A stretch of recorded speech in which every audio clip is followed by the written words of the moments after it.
Salmo capítulo 2.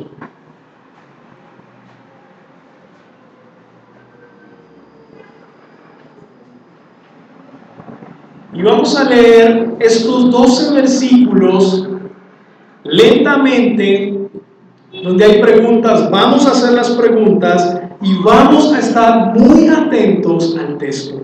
Salmo capítulo 2.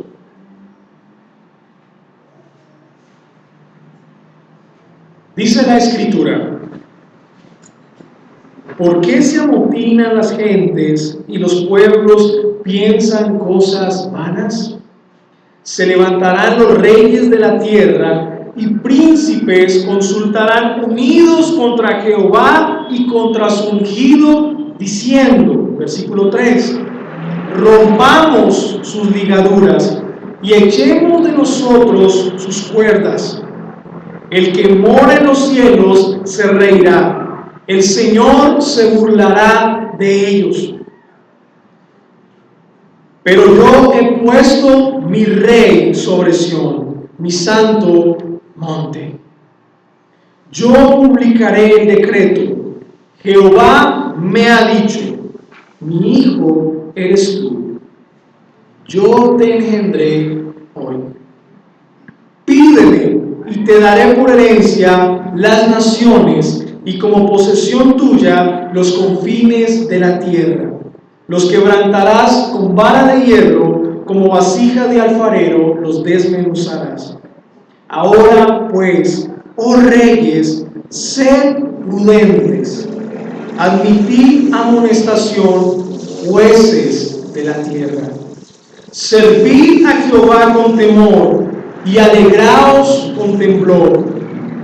Honrad al Hijo para que no se enoje y perezcáis en el camino, pues se inflama de pronto su ira.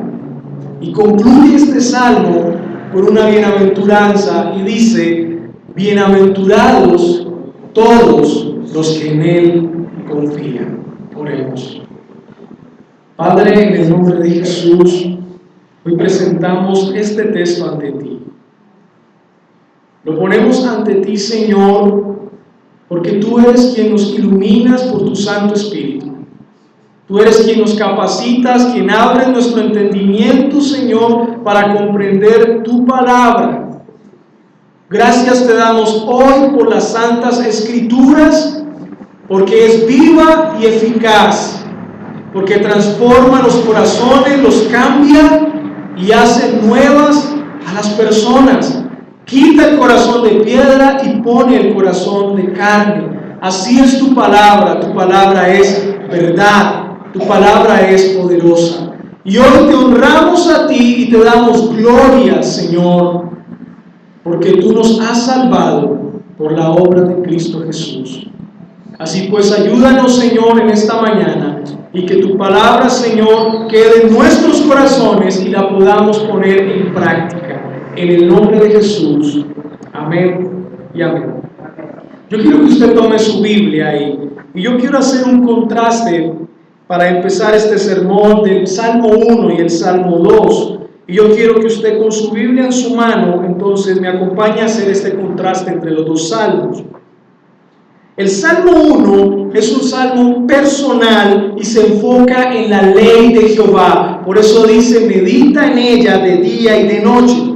El Salmo 2 es más bien de carácter social y se va a enfocar en el personaje principal de este capítulo. Es el Mesías, nuestro Salvador.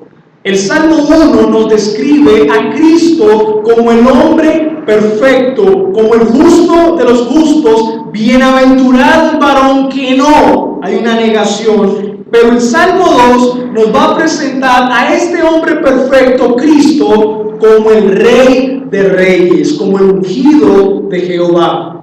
El Salmo 1 nos presenta la bendición del justo, pero el Salmo 2 nos va a presentar el juicio de las naciones rebeldes.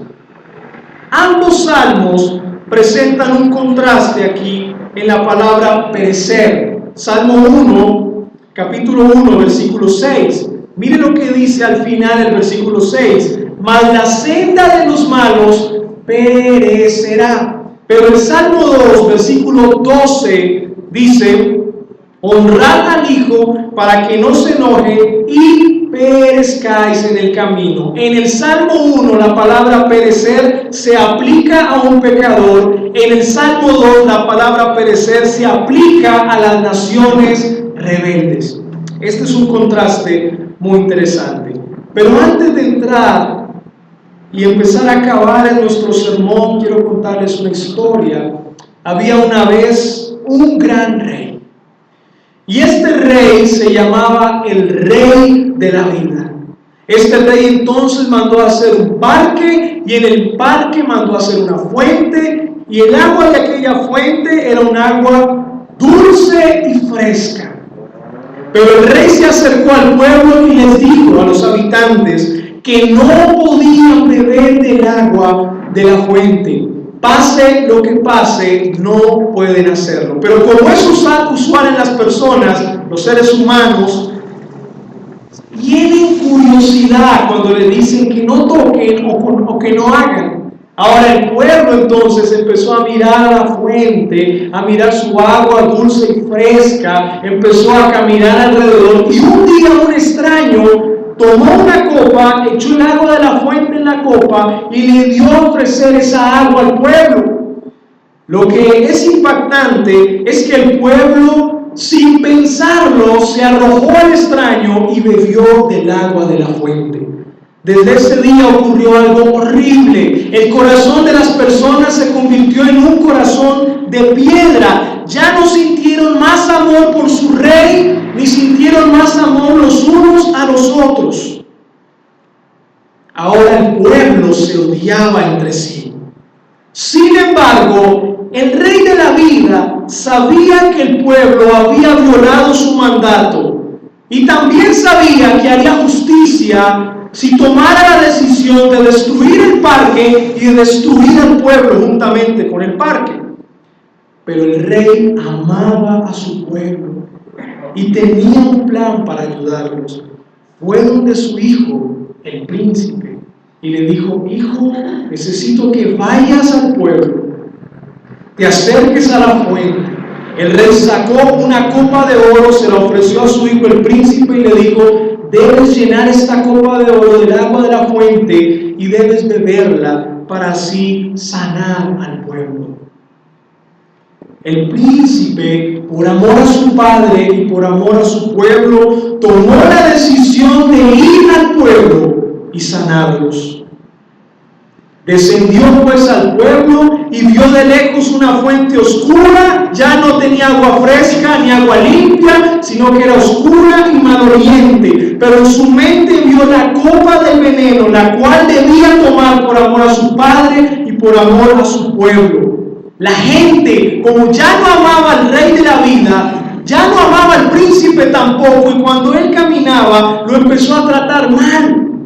Lo empezaron a maldecir con gritos, lo escupieron, se burlaron de él. Algunos incluso lo apedrearon mientras el príncipe pasaba.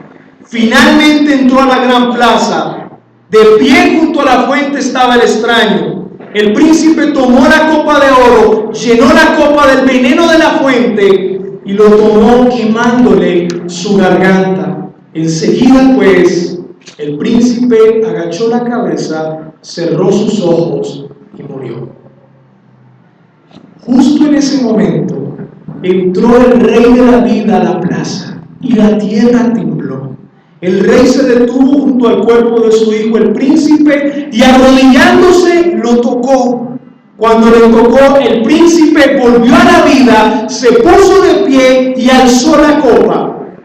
La fuente se convirtió nuevamente en agua dulce y fresca, y el príncipe, levantándose, dijo: si alguno tiene sed, que venga a mí y beba. Y la gente se le acercó y empezó a tomar de la fuente, y sus corazones empezaron a cambiar. Finalmente un muchachito, un niño muy pequeño, tímidamente se acercó al príncipe, tomó la copa y bebió ahora de la fuente limpia. Su corazón amaba al rey y amaba al príncipe. Todas las personas que bebieron de la copa alabaron al príncipe por haberlo sanado. Es la historia que ilustra la muerte de nuestro Señor Jesucristo, escrita por R.C. Sproul, y es una historia para educación de los niños en cuanto a la obra de Cristo. Pero esta historia nos presenta algo particular. Nos presenta un príncipe salvador.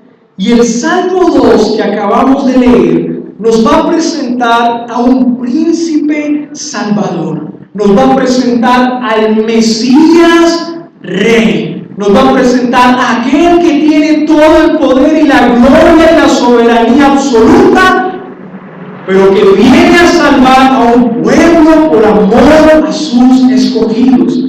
Y no solo eso, sino que nos presenta que es el Rey de Reyes y que su reinado es eterno. De esto nos habla el Salmo capítulo 2. Y yo quiero estudiar este Salmo con ustedes en 4 escenas sucesivas. 4 escenas sucesivas. El salmista nos va a presentar esta enseñanza en 4 escenas como si fuese una película. Y yo quiero que usted me siga en esta mañana. La primera escena la vemos del versículo 1 al versículo 3. Usted puede mirar su Biblia. Versículo 1 al versículo 3. Y la vamos a llamar la conspiración contra el Mesías Rey. La conspiración contra el Mesías Rey.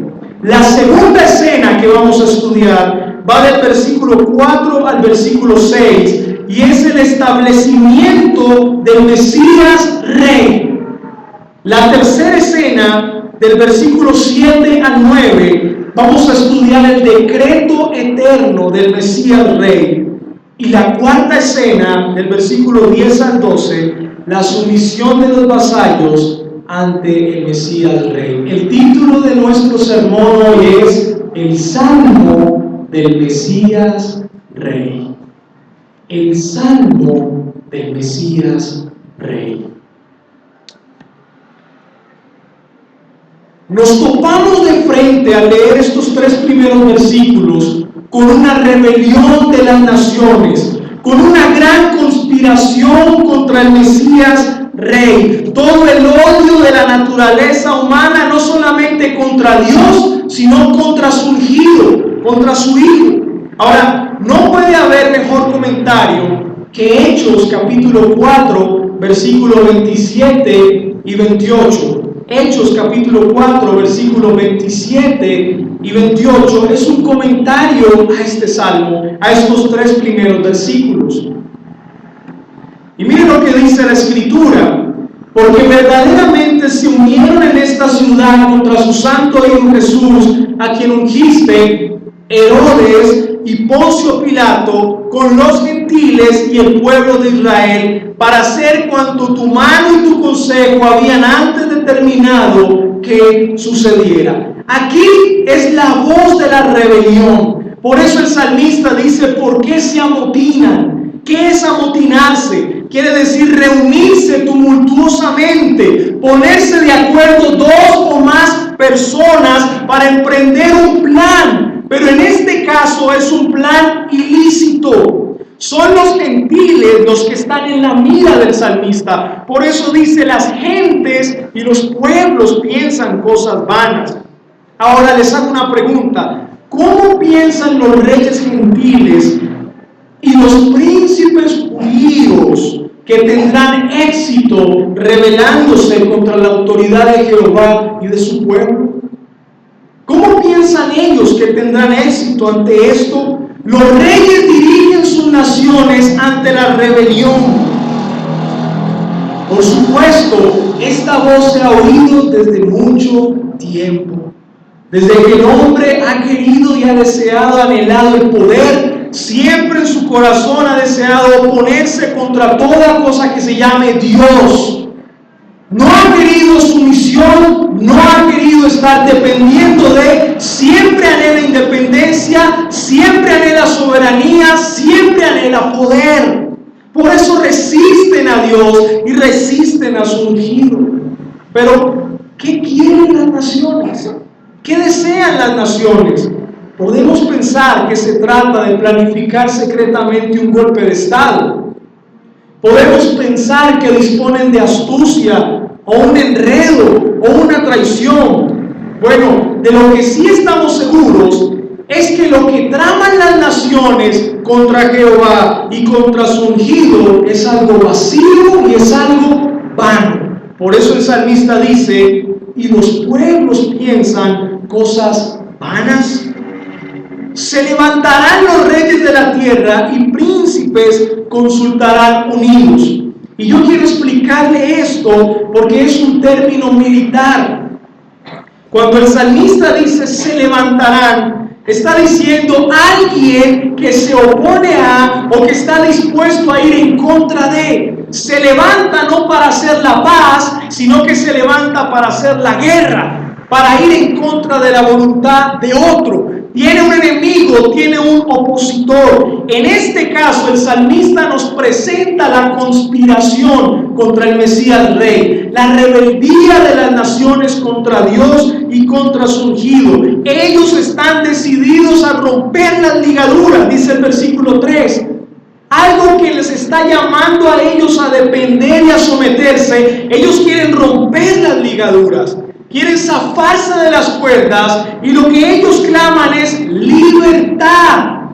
Quieren ser libres de todo mandamiento soberano. Quieren ser independientes. Echarán las cuerdas de los mandamientos de Dios muy lejos. Les fastidia que la Escritura les diga lo que deben de hacer, porque su corazón es un corazón rebelde. No quieren saber absolutamente nada de Dios. Por eso la declaración de los príncipes de este mundo es libertad del gobierno de Dios, libertad del gobierno de Dios, rompamos sus ligaduras. Pero quiero decirle algo. Por loca que sea la resolución de rebelarse contra Dios, el hombre, desde la creación, ha perseverado en su rebelión y continúa rebelándose hasta el día de hoy. El corazón del hombre ha caído y es un corazón de piedra, lo cual significa que es un corazón que no siente, es un corazón que no se puede arrojar ni tomar una decisión buena delante de Dios. Y por eso se revela ante Dios, porque no tiene la misma naturaleza. Es un corazón caído y hasta el día de hoy el corazón del hombre se revela ante Dios. No solamente el de los reyes, no solamente el de los gobernantes, sino el de las personas también. ¿Y cuántos de nosotros vivimos con personas que están muertas? Tal vez usted viva con un muerto. ¿Quién es el muerto? Aquel que tiene un corazón de piedra y que vive todos los días rebelándose contra Jehová y contra su ungido. Qué difícil es tratar con un muerto. Qué difícil es tratar con un muerto, con un rebelde. Ahora, quiero contarles algo. Cuando un judío se acerca a estos 3 primeros versículos, él está pensando en los gentiles inmundos o perros, como se les solía llamar. Y en su mente él dice, los gentiles se levantarán contra el pueblo de Israel, pero nosotros vamos a tener un gobernante fuerte y poderoso que nos va a liberar y que nos va a dar la victoria. Pero la mala noticia para ellos es que cuando el salmista escribe el versículo 2 y dice, y príncipes consultarán contra, el salmista está hablando de los judíos. Ellos creen que esto no les compete, que al contrario, Dios los va a libertar, vendrá un gobernante muy fuerte político y les va a dar libertad ante las naciones gentiles. Pero el salmista está diciendo, es que no solamente los gentiles se rebelan contra Dios, sino que los judíos, tristemente siendo el pueblo de Dios, están dentro de la rebelión contra Dios. Pero un judío no entiende esto. Este versículo, él no lo entiende. Acompáñeme rápidamente a 1 Corintios. Quiero mostrarle algo.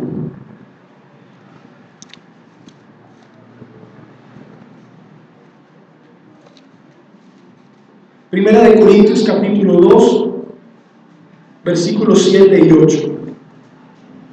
Y quiero mostrarle algo que me parece muy interesante. Primera de Corintios capítulo 2, versículos 7 y 8. Y el apóstol Pablo, miren lo que está escribiendo acá. Mas hablamos sabiduría de Dios en misterio, la sabiduría oculta, la cual Dios predestinó antes de los siglos para nuestra gloria. Y miren lo que dice el versículo 8. La que ninguno de los príncipes de este siglo conoció. Y miren lo que añade. Porque si la hubieran conocido, ¿qué dice? Nunca habrían crucificado al Señor de gloria. Y es un texto interesante porque el apóstol Pablo está metiendo dentro del mismo grupo de rebeldes a los saduceos, fariseos, celotes y esenios, que eran las sectas que conformaban el judaísmo en el siglo I. Ahora, esta es la escena que el salmista nos muestra, una rebeldía total ante Jehová y ante su ungido, y ahora nos pasa a la segunda escena, como si estuviéramos en una película, nos mete a la segunda escena y nos dicen, pero ahora Dios va a reaccionar ante sus enemigos de esta manera. Versículo 4, el que mora en los cielos se reirá, el Señor se burlará de ellos. Luego hablará a ellos en su furor y los turbará con su ira. Pero yo he puesto mi rey sobre Sión, mi santo monte. El salmista nos va a mostrar la reacción que tiene Dios ante la rebelión de las naciones. Pero la segunda escena aparece como el establecimiento del Mesías Rey, porque eso es lo que hace Dios en el versículo 6. Establecer el reino del Mesías Rey como respuesta a la rebelión de las naciones paganas. Esa es la reacción de Dios. Dios no se queda quieto, Dios se ríe en su santa burla de los planes de sus enemigos. Porque Dios es mucho, pero mucho más grande que el hombre y no le tiene miedo a los planes de los reyes. Se ríe con desprecio, desprecia, pero con venganza. ¿Saben una cosa?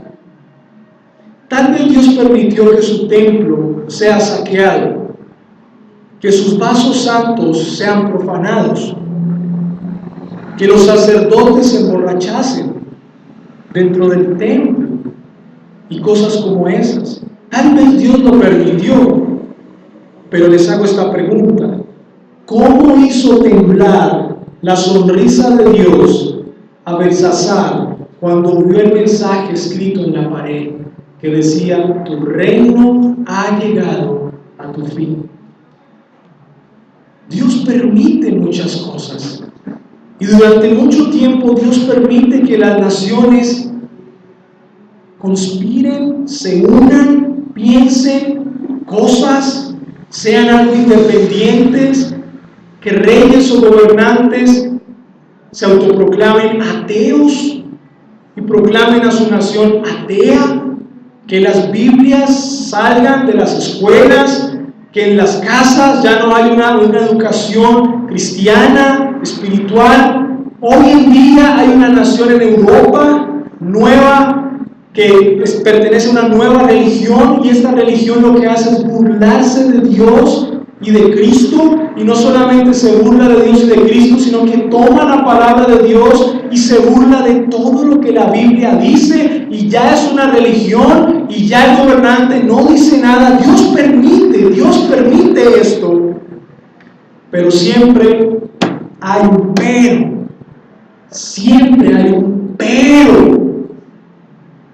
pero, y lo que que está pasando en estos salmos es eso.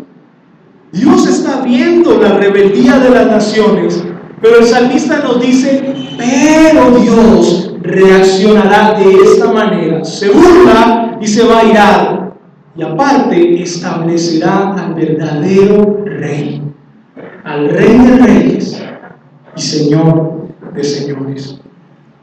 Ahora, yo quiero que usted vea lo siguiente en el versículo 4 y 5. Si usted mira bien esos dos versículos, pone sus ojos ahí, se da cuenta que hay palabras como si fuesen repetidas. Mire, dice, el Señor se reirá, y después dice, se burlará. Esto es un salmo sinonímico, así se le conoce, sinonímico. Es decir, presenta este versículo un sinónimo, como si el salmista estuviese repitiendo algo de forma diferente para dar énfasis a la declaración que está diciendo. Él quiere sumarle importancia a lo que él está diciendo y repite de forma diferente. Versículo 5 habla de la ira, pero también habla de su furor. Es un versículo sinonímico. Es lo mismo, pero en sentido diferente para dar énfasis a la declaración. Lo que el salmista está queriendo decir, amados hermanos, es que sin lugar a dudas, Dios lo hará. Dios se reirá, y Dios se burlará, y Dios se enfurecerá. Dios tendrá mucha ira contra sus enemigos. Y el salmista nos abre en este momento como si estuviéramos abriéndose un velo y nos está presentando a un Dios supremamente grande, el cual tiene la capacidad de reírse y de airarse contra sus enemigos. Y quiero contarles lo siguiente: para Dios es muy fácil destruir a sus enemigos. De los muchos emperadores romanos y gobernadores, muchos de los que persiguieron a los cristianos en el siglo I, II y III murieron de una manera muy cruel. Uno de ellos, por ejemplo, lo mató su propio hijo. Otro de ellos perdió la vista. A otro le sacaron los ojos en una guerra. Otro de estos emperadores y gobernantes muere ahogado. Otro estrangulado. Uno murió vilmente en una cautividad. Otro cayó muerto porque le atravesaron una lanza. Otro murió de una enfermedad asquerosa, de modo que los médicos tuvieron que darle de muerte a él, porque no aguantaban el hedor que llenaba la habitación. 2 de ellos se suicidaron. Un tercero lo intentó, pero no pudo, así que pidió ayuda y lo mataron. Otro murió en circunstancias de extremo sufrimiento. Varios de ellos de complicaciones y de enfermedades. 8 de ellos murieron en batalla después de haber sido prisioneros. Pero hay uno en especial, Juliano el apóstata. En los días de su prosperidad y de su grandeza, sacó una espada y apuntó al cielo. Y se dirigió a aquel que él le decía el Galileo, ¿no? Y apuntó con su espada al cielo, retando y desafiando al Hijo de Dios. Pero cuando fue herido en una batalla y vio que todo había terminado para él, echó un grumo de sangre al aire y exclamó: has vencido, Galileo. Tal vez ustedes se preguntarán: ¿acaso los cristianos no murieron cruelmente también? ¿Cuál es la diferencia? La diferencia es que estos hombres probaron la ira de Dios en su muerte, y después de su muerte seguirán bajo la ira eterna de Dios, que es su condenación para siempre. Los cristianos, al morir, no murieron bajo la ira de Dios, sino que se sacrificaron por el amor de Dios y por la pasión que tenían por su Salvador. Y cuando un día abran sus ojos, verán a Jesucristo cara a cara frente a ellos, que les consolará, les dará paz, los fortalecerá y estarán con Él para siempre. Esa es no la pequeña, sino la gran diferencia. Estos emperadores fueron pisoteados, no por el amor de Dios, sino por la ira de Dios. Ahora, yo quiero que fijemos nuestros ojos en el versículo 6. Este pero es muy importante, porque pareciera que no tuviese nada que ver con el versículo 4 y 5. Uno lee el 4 y uno dice, Dios reacciona, Dios se burla.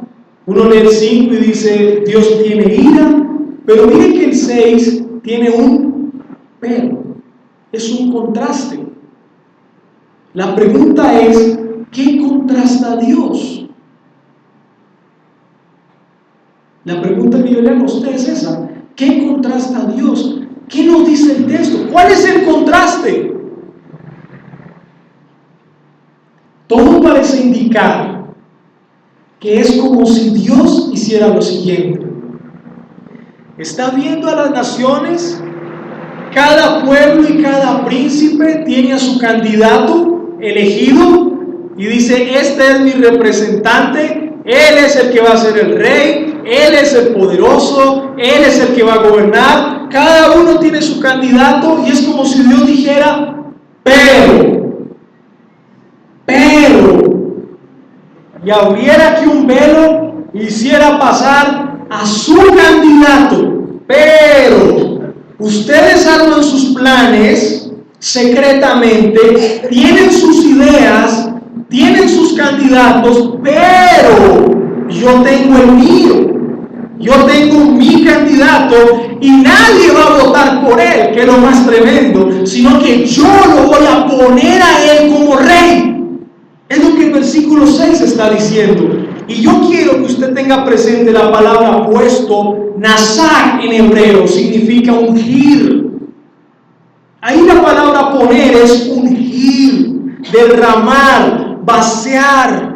Es como si Dios estuviera diciendo, pero yo mismo he ungido a mi rey sobre Sión, mi santo monte, a pesar de su malicia, a pesar de vuestras rebeldías, a pesar de la sabiduría de los consejeros, a pesar de la astucia de los gobernadores. Dios está haciendo lo que sus enemigos han querido impedir. ¿Qué es? Que Él establezca al Mesías rey, como el Rey eterno. Y esto es lo que el salmista nos presenta. Por eso podemos decir con toda seguridad que los planes del hombre son en vano. Son en vano. Cristo es un rey por encima de todos los reyes. ¿Qué son todos los hombres poderosos ante el Rey de Reyes? ¿Qué son todos los hombres honrados de la tierra al lado de Cristo?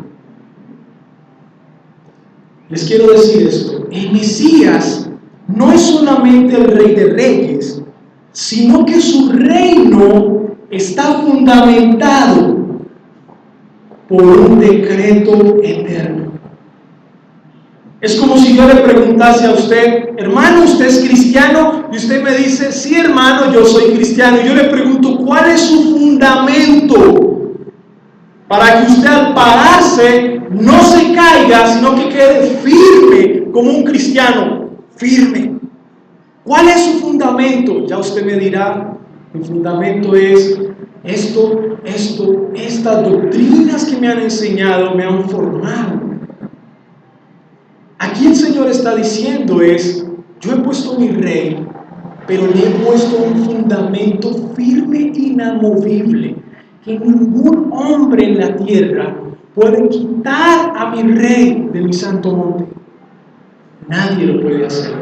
¿Y cuál es la razón? Que su reinado está bajo un fundamento eterno. Y es un decreto eterno. Por eso nos introduce el salmista a nuestra tercera escena. El decreto eterno del Mesías Rey. Versículo 7. Yo publicaré el decreto. Jehová me ha dicho, mi hijo eres tú, yo te engendré hoy. Pídeme y te daré por herencia a las naciones y como posesión tuya los confines de la tierra. Este decreto entra en conflicto con los planes del hombre, porque el intento del corazón del hombre es establecer su propio reino y obtener dominio sobre todas las cosas, incluyendo dominio sobre Dios. Pero esto no es posible, debido a que el reinado y dominio del Mesías Rey, Jesucristo, fue decretado por Dios su Padre. Por eso el decreto dice, mi hijo eres tú, yo te engendré hoy. Es como si nos estuviera presentando una noble prueba de la divinidad de Cristo. Ahora, quiero decirles algo. No intentamos discutir la divinidad de Cristo, porque es una gran verdad. Y esta verdad ha de ser recibida con reverencia. Y si intentamos profundizarla e investigarla, lo debemos hacer con reverencia. Al intentar definir la Trinidad, hermanos, al intentar comprender la economía de la deidad, Padre, Hijo y Espíritu Santo, muchos hombres se han extraviado, muchos hombres se han perdido, los grandes han naufragado, los grandes se han hundido. Y yo quiero darles una recomendación que da Charles Spurgeon al respecto. Miren lo que él dice: la discusión referente a la filiación eterna de nuestro Señor, a que Jesucristo es engendrado eternamente por el Padre, no hace más que manifestar curiosidad presuntuosa, mas no fe reverente. Es un intento de explicar aquello que es mucho mejor adorar. Podríamos dar exposiciones opuestas de este versículo, pero no vamos a hacerlo. La controversia es una de las tareas menos provechosas en que se han ocupado las plumas de los teólogos. Y ese es el consejo de Charles Spurgeon. Ahora, sí es cierto y es evidente que Jesucristo se presenta en la Escritura como el Hijo de Dios. Se habla de Él como el Hijo de Dios desde antes de su encarnación. ¿Qué dice Juan, capítulo 1, versículo 1? Y en el principio era el Verbo, y el Verbo era con Dios, y el Verbo era Dios. Verbo, logos en griego, palabra creativa de Dios. Era desde el principio con Dios. Lo que el apóstol nos dice es que siempre ha sido eterno, siempre ha existido.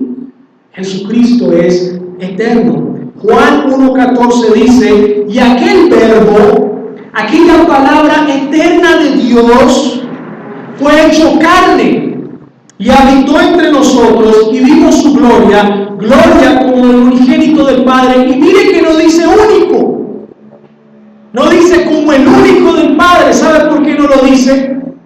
Porque no es el único hijo de Dios, porque la iglesia también son hijos de Dios, pero dice unigénito para hacer la diferencia de hijos.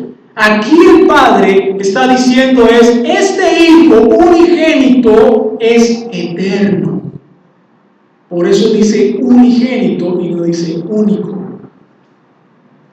Y tal vez algunas versiones puedan decir único, pero tengan mucho cuidado con la palabra único. La correcta es unigénito. El único Hijo eterno del Padre, es lo que dice. Y el versículo 18 dice, a Dios nadie le dio jamás, y vuelve y repite, el unigénito del Padre, Él le ha dado a conocer, el Hijo eterno de Dios Jesucristo. Este decreto, amados hermanos, no termina acá, sino que dice, pídeme y te daré por herencia a las naciones, versículo 8. Jesús tiene toda la herencia del Padre, y su herencia son las naciones, debido a su obra fiel en la cruz. Ahora, quiero explicarles esto. Tal vez nosotros, y lo creemos firmemente, no tuvimos que pagar el precio para ser salvos. Pero el hecho de que tú y yo no hubiésemos pagado el precio para ser salvos, no quiere decir que sí se pagó un precio. Para nosotros la salvación es gratuita, pero esa salvación costó la vida de un hombre inocente, costó la vida de Cristo. O sea que para nosotros sí es gratuita esa salvación, pero tuvo un precio. ¿Cuál fue el precio? La muerte de nuestro Señor Jesucristo. Y miren lo que Satanás en la tentación intentó hacer con Jesús. Mateo capítulo 4, versículo 8 al 10. Otra vez le llevó el diablo a un monte muy alto y le mostró todos los reinos del mundo y la gloria de ellos. Y le dijo, todo esto te daré si postrado me adorares. Entonces Jesús le dijo, vete, Satanás, porque escrito está, al Señor tu Dios adorarás y a Él solo servirás. Parece ser que Satanás le estaba diciendo a Cristo, mira, tú tienes una herencia, tú tienes unas naciones, pero he aquí, te digo algo, si tú me adoras, yo te las doy. Pero en la mente de nuestro Señor Jesucristo había algo firme y fuerte, había un decreto eterno del Padre, una promesa eterna del Padre. Le iba a dar las naciones a su Hijo, toda la tierra. Ahora, quiero decirle algo. El salmista nos está presentando del versículo 7 al 9 una conversación que ocurrió en la eternidad entre el Padre, el Hijo y el Espíritu Santo. Fue una promesa dada por el Padre al Hijo en lo que se conoce como el consejo eterno de redención o consejo de paz. Y Arthur Pink, un teólogo, le llama la soledad de Dios.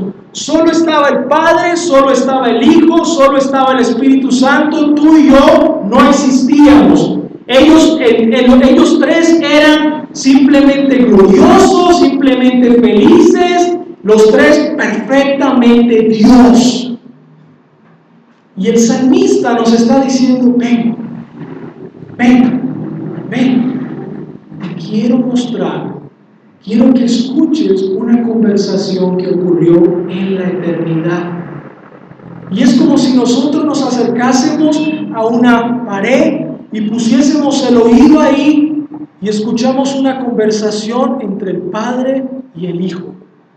Y el Padre le dice al Hijo, mi Hijo eres tú, yo te engendré hoy. Y parece bonito esto, es bonito. Es decir, uno está escuchando esto y dice, qué relación tan íntima entre el Padre y el Hijo desde la eternidad. Y después el Padre le dice, pídeme y te daré por herencia a las naciones. ¡Qué buena noticia! El Hijo, el Mesías Rey, va a reinar. Pero hermanos, el versículo 9 nos va a presentar una mala noticia que vamos a escuchar. ¿Cuál es la mala noticia que vamos a escuchar? Los quebrantarás con vara de hierro, como vasija de alfarero, los desmenuzarás. Aquí hay una muy mala noticia para los rebeldes. Y quiero decir algo más del versículo 8. Por la mala interpretación de este salmo, muchos toman el versículo 8 y tal vez el 7 para asegurar de que aquí se está hablando de los cristianos. Y muchos reclaman bendiciones de parte de Dios Y otros más exagerados reclaman las naciones completas. Porque el versículo 8 dice: pídeme y te daré por herencia a las naciones. Pero lo que el salmista nos está mostrando es una conversación intratrinitaria entre el Padre, el Hijo y el Espíritu Santo. Una promesa para el Hijo de Dios, Jesucristo. A Él compete este salmo y en Él se aplica. En nosotros se aplica en el sentido de, por ser hijos de Dios, haremos parte de esa herencia, juntamente con Cristo, pero principalmente se aplica a Jesús. Los quebrantarás con vara de hierro, como vasija de alfarero los desmenuzarás.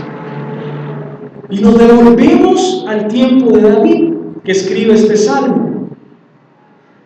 La vara, es decir, el cetro del rey, es un símbolo de fuerza y de fortaleza.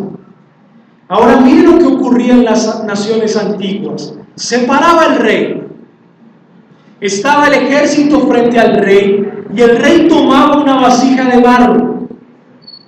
Iban a batallar contra sus enemigos y el rey tomaba la vasija en la mano y empezaba a escribir en la vasija el nombre de cada uno de sus enemigos, uno por uno, los escribía en la vasija de barro, y todo el ejército y el pueblo veía eso. Y de un momento a otro, el rey los deja caer y salen los pedacitos de barro en 1000 pedazos desmenuzados, y el pueblo grita victoria, el ejército se llena de valor y salen a guerrear. Es un símbolo de que sin pelear ya hemos vencido. ¿Saben qué es lo que está diciendo el salmista? Cristo siempre venció. Es lo que él está diciendo. Él puso a sus enemigos en una vasija, los escribió ahí, y como símbolo los deja caer, los despedaza en 1000 pedazos, como símbolo de que la victoria le pertenece a Cristo. La victoria le pertenece al ungido de Jehová.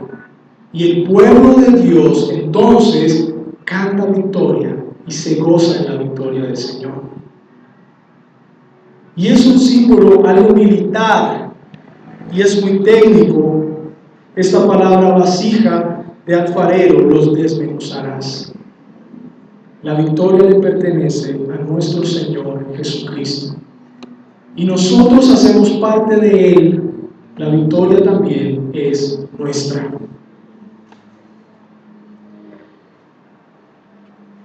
Y este es un gran aviso. Es un gran aviso para decir y entrarnos a la cuarta escena. Sin lugar a dudas, ante la majestad y el establecimiento de este rey y el poder de este rey, no queda de otra sino la sumisión de los vasallos al Mesías Rey. Y es la cuarta escena, la sumisión de los vasallos al Mesías Rey. Y haciendo una síntesis de las escenas, es como si pasara la primera: hay una conspiración y Dios se queda quieto. La segunda, Dios reacciona a la primera, se burla, tiene ira y establece su reino. La tercera nos muestra el fundamento del reinado de su rey, una publicación de un decreto eterno, algo que no se podrá mover. Pero luego es como si Dios girara nuevamente y mirara a las naciones y a los reyes nuevamente y les dijera: ahora pues, oh reyes, sed prudentes. Y esto es un llamado evangelístico. Es un llamado evangelístico. Aquí está urgiendo a los reyes y a los príncipes a amar y a servir a Jehová. ¿Saben por qué? Porque de lo contrario, el rechazarle a Él, entonces va a traer una ruina eterna. Quiero centrarme en el versículo 11 y 12. Servir a Jehová con temor y alegraos con temblor. Honrad al Hijo para que no se enoje y perezcáis en el camino, pues inflama de pronto su ira. La palabra honrad traduce pesar. Pesar. Es como si el salmista estuviese diciendo: en vez de ustedes estar pensando en ser los soberanos, independientes, todopoderosos, más bien, ¿por qué no se inclinan delante del verdadero Rey? Se postran y le besan. Es lo que él está diciendo. Este es un llamado todavía al arrepentimiento. Y lo traemos al siglo XXI. Es como si Dios estuviese diciendo: presidentes, gobernantes, no se autoproclamen independientes de Dios, sino que giren, inclinen su poder, inclinen todo lo que Dios les ha dado en su gobierno y besen al verdadero Rey. Yo quiero traer ahora un pasaje cuando nuestro Señor Jesucristo está cenando con sus discípulos, toma una toalla. ¿Y qué hace Cristo? Empieza a lavarle los pies a sus discípulos. Esa fue una demostración de honra. ¿Por qué? Porque en eso consiste la humillación de Dios. Él se rebajó, no solamente al morir por un pueblo pecador, sino que a servir a un pueblo pecador. Y eso hizo que su humillación fuese grande, siendo el Dios. Y le dice: así como yo les sirvo a ustedes, ustedes van a servirse los unos a los otros. Se van a honrar unos a otros a través del servicio. Aunque la aplicación va en primer lugar a los reyes y gobernantes, es como si la voz del Señor estuviese diciendo hoy a la iglesia: honra al Hijo. ¿Y cómo vas a honrarlo, pueblo? Entonces inclino lo que soy, inclino mi vida delante de Él y le sirvo. Porque mire que el versículo dice: servid a Jehová con temor y alegrados con temor. Y vuelvo y repito, aunque aplica directamente a los reyes y gobernantes, la iglesia tiene parte de esto. Amada iglesia, sirvamos al Señor. Sirvamos al Señor. Y es un llamado a nosotros como hijos de Dios, y es un llamado de frente a nosotros. ¿Saben por qué? Porque un día nosotros fuimos rebeldes, fuimos personas que tuvimos un corazón endurecido, soberbio y orgulloso. Un día nos levantamos en contra de Jehová y de su ungido. Un día proclamamos libertad delante de Dios, no queremos los mandamientos, no queremos a Dios. Y Dios, por su gracia y por la obra de Cristo en la cruz, nos trajo a Él y nos dio salvación. Ahora, ¿cómo es tu vida delante de Él? ¿Estás honrando al Hijo con tus manos? El texto pega de frente a nosotros. ¿Cómo están tus manos? ¿Estás honrando al Hijo con tus manos? ¿Estás honrando al Hijo con tus pies? ¿Cómo está tu servicio delante de aquel que lo dio todo por ti? Es como el llamado del Espíritu Santo a servir al Señor de todo nuestro corazón con temblor y temor.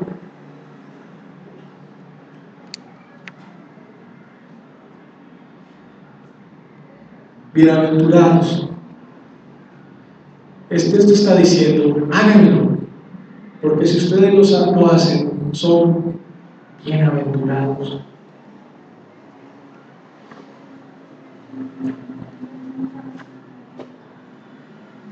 Termino con esto.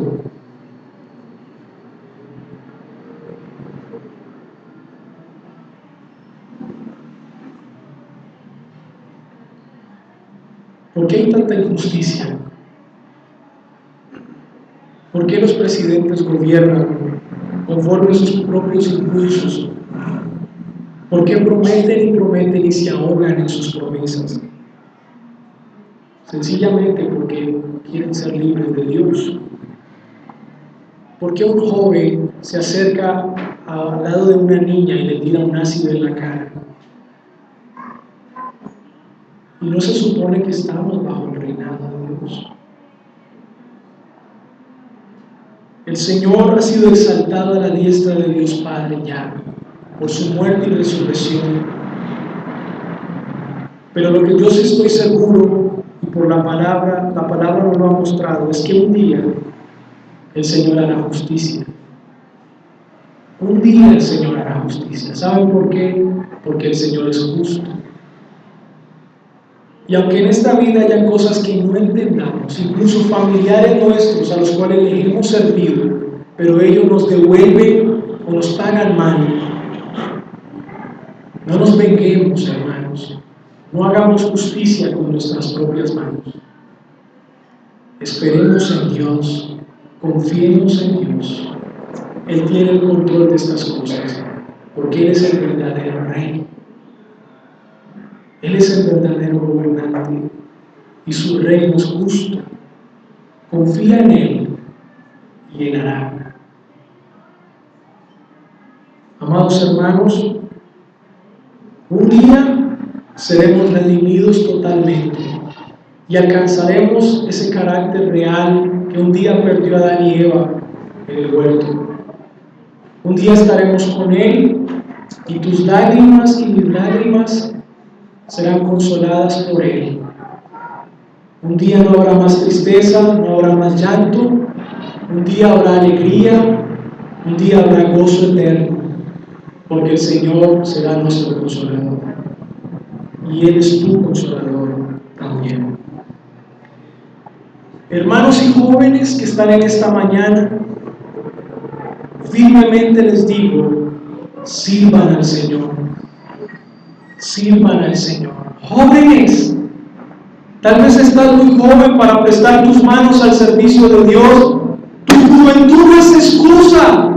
Arrógate a Él, hónrale a Él y sírvele desde tu juventud. No pierdas más el tiempo. No pierdas más el tiempo.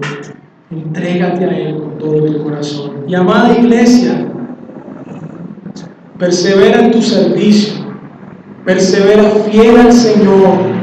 Y si crees que se te ha dormido esa pasión por honrar al Hijo, entonces despiértala, actívala en ti y di: quiero servir al Señor, entrego mi vida, mi dinero, todo mi ser al servicio del Señor.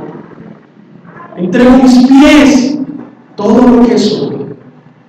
El bus los domingos, ese dinerito lo entrego al Señor.